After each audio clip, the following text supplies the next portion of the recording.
ఓం నమ శివాయ, శివాయ నమః. హాయ్ అండి. కాశీ యాత్ర. కాశీలో కాలు పెట్టగానే నువ్వు ఎలా ఉండాలి ముందుగా తెలుసుకోవాలి. కాశీలో ఏం చెయ్యాలి, కాశీలో ఏం వదిలేయాలి, అక్కడి నుంచి నువ్వు ఏం తెచ్చుకోవాలి, కాశీలో ముందుగా ఏ మందిరాన్ని చూడాలి, అసలు నువ్వు ఎక్కడ ఉండాలి, ఎలా ఉండాలి పద్ధతిగా చెప్తాను రండి. ఫ్రెండ్స్ కాశీ వచ్చాం ఫ్రెండ్స్ మాత్రమే. ఇగో వర్కర్లు వస్తారు మా బ్యాచ్ వారణాసి వచ్చాం.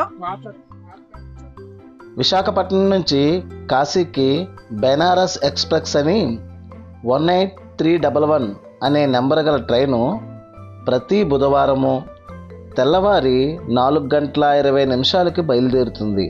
మరుసటి రోజు వారణాసి జంక్షన్లో 9:10 తెల్లవారి దించుతుంది. అప్పుడు మనకి కొంతమంది తారసపడతారు, మిమ్మల్ని మేము ఆంధ్ర ఆశ్రమంకు తీసుకువెళ్తామని, ఆంధ్ర ఆశ్రమంలో దించుతామని చిన్న చిన్న కథలు చెప్తారు. ఆ కథలు పక్కన పెట్టి నేను చెప్పే కథని వాళ్ళకి చెప్పండి. కాశీ నిండా ఆంధ్ర ఆశ్రమంలో చాలా ఉన్నాయి. అందులో సైగిల్ బాబా ఆశ్రమం, రామతారక ఆంధ్ర ఆశ్రమం ఉత్తమమైనవి. సోనార్పూర్, పాండే హవేలీ, సైగిల్ బాబా ఆశ్రమం అని ఆటో వాళ్ళకి చెప్పండి. వాళ్ళు మనిషికి 50 రూపాయలు 60 రూపాయలు అని చెప్తారు. ఆటోకి 5గురిని ఎక్కించుకుంటారు, 300 దాకా ఛార్జ్ చేస్తారు. కానీ మనం బేరం ఆడుకోవాలి. మేమైతే 150 రూపాయలకే బేరం ఆడుకున్నాం. మేము మొత్తం 10 మంది వచ్చాం. ముందుగా మనం ఎలా ఉండాలో చెప్తారు. కాశీలో కాలు పెట్టగానే మీరు మాల వేసిన వారితో సమానంగా ఉండాలి. ఎందుకంటే దీక్ష పరులుగా ఉండాలి. కోపం తెచ్చుకోకూడదు, అబద్ధం ఆడకూడదు, ఇరుగు పొరుగు వారి మీద చాడీలు చెప్పుకోకూడదు, హేళన చేయకూడదు, ఎవరిని చులకనగా చూడకూడదు. ఎంతో పవిత్రంగా ఉండవలసిన క్షేత్రం ఈ పుణ్యక్షేత్రం కాశీపట్టణం. కలియుగం అంతమైపోయేటప్పుడు తాబేలులా నీటిపై తేలుతుందని మన పురాణంలో ఉంది.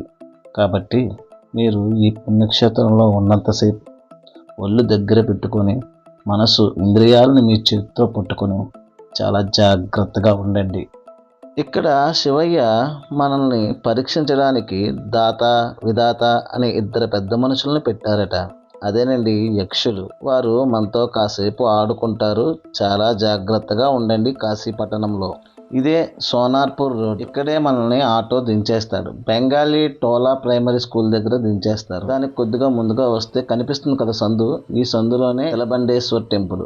నేరుగా వెళ్తే విశ్వనాథుడి గుడి. తిలబండేశ్వర్ టెంపుల్కి ఎదురుగుంటా సందులోకి మనం వెళ్తే సైగిల్ బాబా ఆశ్రమం వస్తుంది.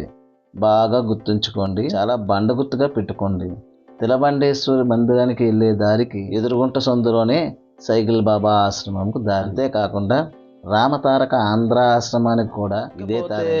దాత విధాత అని చెప్పుకున్నాం కదా. ఇక్కడ దాత చేసే పనులన్నీ కూడా ఎలా ఉంటాయి అంటే మనలో మనకే గొడవలు పెడతారు, మనలో మనకే కోపం తెప్పిస్తారు, మనలో మనకే ఈర్ష్య ద్వేషం రగిలిస్తుంటారు. ఇలా ఈయన ఎందుకు చేస్తారు అంటే ఈ కాశీలో మనల్ని ఉండకుండా చేయడానికి, కాశీ నుంచి మెడపెట్టి బయటకు తోసేయడానికి ఈయన ప్రయత్నం చేస్తూ ఉంటారు. ఇక్కడే వీళ్ళ సోదరుడు విధాత ఉంటారు. మనం ఎంత ఇబ్బంది పడుతున్నామో, మన ప్రయత్నం ఏమిటో గ్రహించి మనకి సాయం చేయడానికే ఉంటారు. ఈ విషయం మర్చిపోయి మీరు కోపం తెచ్చుకోకండి. ఎందుకంటే కోపం తెచ్చుకుంటే శివుని ఆగ్రహానికి లోనవుతారు. ఈ కాశీ క్షేత్రంలో ఎంత పుణ్యం చేస్తే అన్ని వేల కోట్ల పుణ్యం మనకి దక్కుతుంది. అలాగే ఈ కాశీ క్షేత్రంలో ఇంత చిన్న పాపం చేసినా కూడా అన్ని వేల కోట్ల పాపాన్ని మనం మూటగట్టుకుంటాము. అందుకే ఈ కాశీ పుణ్యక్షేత్రంలో జాగ్రత్తగా ఉండాలి. మీరు ఎంత జాగ్రత్తగా ఉంటే అంత పుణ్యాన్ని మోక్షాన్ని పొందుతారు. మీ భార్య పట్ల, మీ పిల్లల పట్ల, మీతో వచ్చేవారి పట్ల కూడా శివస్వరూపులై పార్వతీ స్వరూపులై వాళ్ళని గౌరవిస్తే మీరు ప్రతి నిమిషం ప్రతి క్షణం మీ మనసులో ఓం నమ శివాయ, శివాయ నమః అనే స్తోత్రం తప్ప ఇంకేమీ రాకూడదు. అలా ఉన్నప్పుడు కాశీ యాత్ర సంపూర్ణమవుతుంది. ఇది ఎలా ఉండాలో చెప్పాను. మనం ఇప్పుడు సైకిల్ బాబా ఆశ్రమం దగ్గరికి వచ్చాము. ఇదిగో ఈ సందులో నేరుగా వెళ్తే రామతారక ఆంధ్ర ఆశ్రమం కేదరఘాట్కి వెళ్తాము. ఇదిగో ఎడమవైపు మనం సైకిల్ స్వామి ఆశ్రమానికి వచ్చాము. ఈ సైకిల్ స్వామి ఆశ్రమంలో మనకు రూమ్ దొరుకుతుందా లేదా అని ఆతృతగా లోపలికి వెళ్ళాం. అదృష్టవశాత్తు సైకిల్ బాబా ఆశ్రమంలో మాకు రూమ్ దొరికింది. ఈ సైకిల్ బాబా ఆశ్రమం మనలాంటి పేదవాళ్ళ కోసం మాత్రమే నిర్మించినట్టుగా ఉంటుంది. ఇది వరకు 150 రూపాయలు తీసుకునేవారు, ఇప్పుడు 200 తీసుకుంటున్నారు. మనకి రూమ్ ఇస్తారు, మధ్యాహ్నం భోజనం పెడతారు, రాత్రికి భోజనం లేదా టిఫిన్ పెడతారు. మేము 10 మంది వచ్చాం కాబట్టి మేము 2 రూములు తీసుకోవాల్సి వచ్చింది. ప్రతి రూములో ఒక బెడ్ ఉంటుంది. ఆ బెడ్ మీద 2 పడుకోవచ్చు. మిగిలిన 3 కిందన పడుకోవడానికి బెడ్లు ఇస్తారు, ఒక దిండు ఇస్తారు, ఒక బెడ్షీట్ ఇస్తారు. వీళ్ళకి షిరిడీలో కూడా ఒక ఆశ్రమం ఉంది. ఇది సైకిల్ స్వామి ఆశ్రమం. అయితే ఇదే కాకుండా దీని పక్కనే నూతనంగా కట్టిన కొత్త బిల్డింగ్ ఉంది. అందులోనే మనకి భోజనాలు టిఫిన్లు పెడతారు. అదిగో మీరు చూస్తున్నారు కదా, అవి లాకర్లు డార్మెటరీ టైప్లో ఉంటాయి. అవి 100-150 రూపాయలు వసూలు చేస్తారు. చాలా బాగుంటుంది. కాశీకి వచ్చిన ప్రతి ఒక్కరూ కూడా ముందుగా చేయవలసింది గంగా స్నానం. ముఖ్యంగా మనం తెలుసుకోవాల్సింది ఏంటంటే, కాశీ యాత్ర చేసేటప్పుడు మీ చెప్పులను ఆశ్రమంలోనే వదిలేయండి. ఎందుకంటే ఇది శివుడు నివసించిన పుణ్యభూమి. ఈ చెప్పుల వల్ల మీ టైం వేస్ట్ కూడా అవుతుంది. మనం ఇప్పుడు కేదరఘాట్కి వచ్చాము. ఈ కేదరఘాట్కి ఒకవైపు చౌకీ ఘాటు, ఇంకొక పక్క విజయనగరం ఘాటు ఉంటాయి. ఈ ఘాట్లో శుభ్రంగా స్నానాలు చేయండి. మనకి ట్రైన్లో పట్టిన దుమ్మి, ఇంటికాడ పట్టుకున్న దరిద్రం మొత్తం వదిలేలాగా శుభ్రంగా స్నానం చేయండి.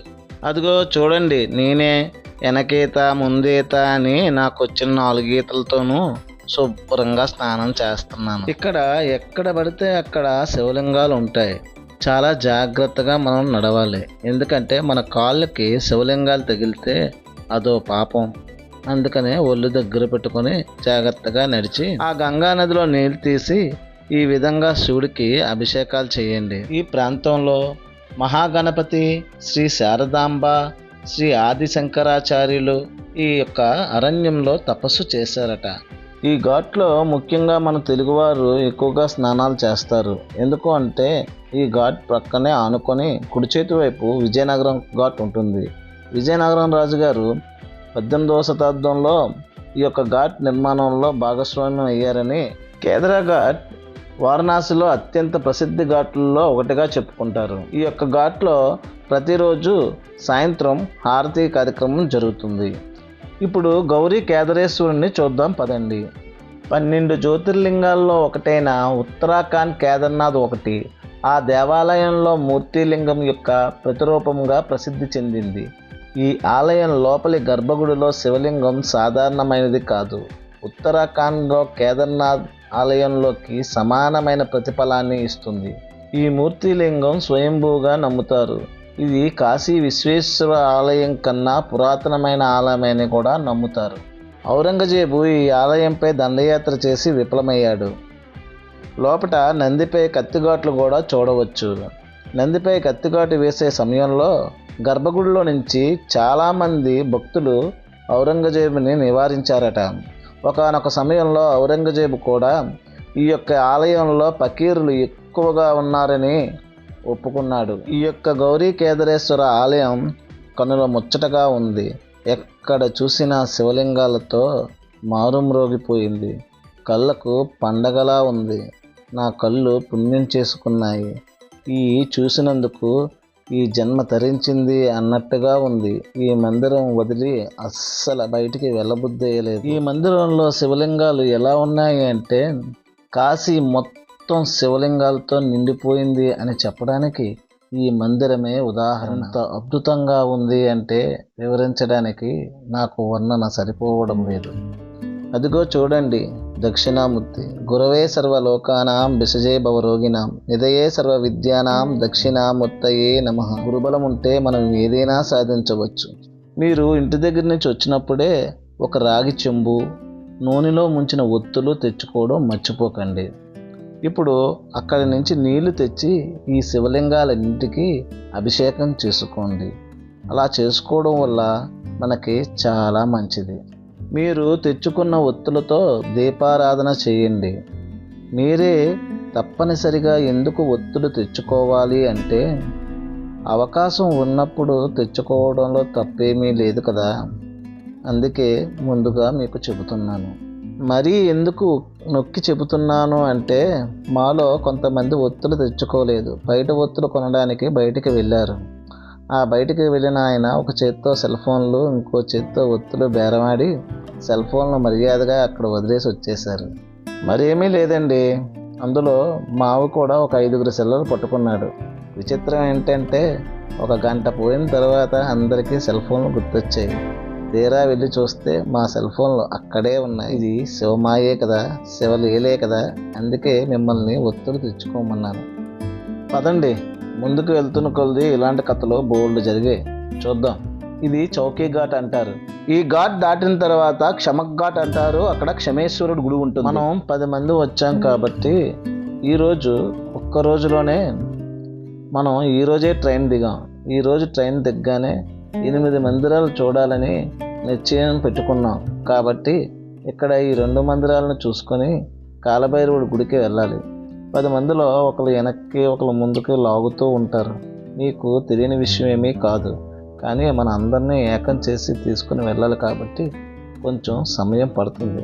అందుకే టైం వేస్ట్ ఎక్కడా చేయకుండా మేము ముందుకు సాగుతున్నాం. ఈ ఘాట్ని క్షమక్ ఘాట్ అంటారు. ఇది క్షమేశ్వరుడు ఆలయం నుంచి వచ్చింది కాబట్టి క్షమక్ ఘాట్గా పేరు వచ్చింది. ఈ క్షమేశ్వరుడు కథలు 2 రకాలుగా ఉన్నాయి. కాశీకి పంపిన శివగణాలు మొదటి కొన్ని బృందాలుగా తిరిగి రాకపోవడంతో శివుడు మందరాచల్ నుండి కాశీకి మరికొన్ని శివగణాలను పంపాడు. ఈ శివగణాలు కూడా కాశీలో స్థిరపడాలని నిర్ణయించుకున్నారు మరియు వారి తమ పేర్లతో ప్రసిద్ధి చెందిన శివలింగాలను స్థాపించారు. క్షమక్ అనే ఒక శివగణం ఒక శివలింగాన్ని ప్రతిష్ఠించి శివుణ్ణి పూజించడం ప్రారంభించాడు. ఈ లింగానికి క్షమేశ్వరుడు అనే పేరు వచ్చింది. కాశీఖండంలో 55వ అధ్యాయంలో క్షమేశ్వరుని ఆరాధించే భక్తునికి సర్వ పాపములు తొలగిపోతాయని, సుఖ సంతోషాలతో లభిస్తాయని పేర్కొన్నారు. అంతేకాదండి, ఈ యొక్క క్షమేశ్వర మందిరానికి వచ్చి మీరు గతంలో చేసిన పాపాలన్నీ ఒప్పుకుంటే ఈ యొక్క క్షమేశ్వరుడు మన పాపాలని క్షమిస్తాడని, కాశీ నుంచి నువ్వు బయటికి వెళ్ళేటప్పుడు నీ చేతి రేఖలు మారుస్తాడని ఆనవాయితీ ఉంది.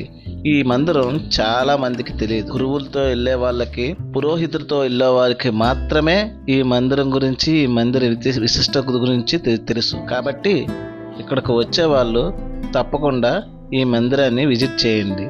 చాలా బాగుంటుంది, చూడడానికి బాగుంటుంది. అంతకు మించి మీకు మంచి జరగాలని ఆ శివయ్యని సదా వేడుకుంటున్నాను. ఓకే ఫ్రెండ్స్, నెక్స్ట్ వీడియోలో కాలభైరుడు మృత్యుంజయుడు గురించి తెలుసుకుందాం. మీకు నచ్చితే లైక్ చేయండి, షేర్ చేయండి, సబ్స్క్రైబ్ చేయండి, పక్కనే ఉన్న గంటను పడేరు మనం కొట్టండి, కామెంట్ చేయండి ఫ్రెండ్స్.